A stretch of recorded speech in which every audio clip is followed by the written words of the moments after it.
हज़रत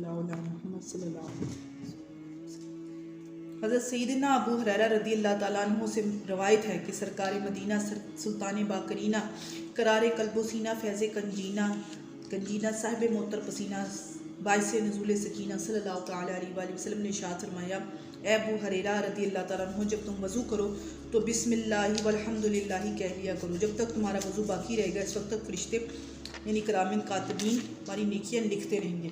जब जो शख्स किसी जानवर पर सवार होते वक्त बिस्मिल्लाह और अल्हम्दुलिल्लाह पढ़ ले, बिस्मिल्लाह और अल्हम्दुलिल्लाह पढ़, तो जानवर के हर कदम पर उस सवार के हक़ में एक नेकी लिखी जाती है।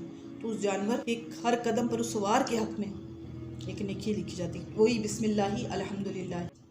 कश्ती में नेकियां ही नेकियां। जो शख्स कश्ती में सवार होते वक्त बिस्मिल्लाह और अल्हम्दुलिल्लाह पढ़ ले, जो कश्ती में भी सवार हो तब भी बिस्मिल्लाह और अल्हम्दुलिल्लाह पढ़ ले, जब तक वो इसमें सवार रहेगा कश्ती में उसके वास्ते नेकियां लिखी जाती रहेंगी। जब तक वो उस कश्ती में सवार रहेगा उसके लिए नेकियां लिखी जाती रहेंगी।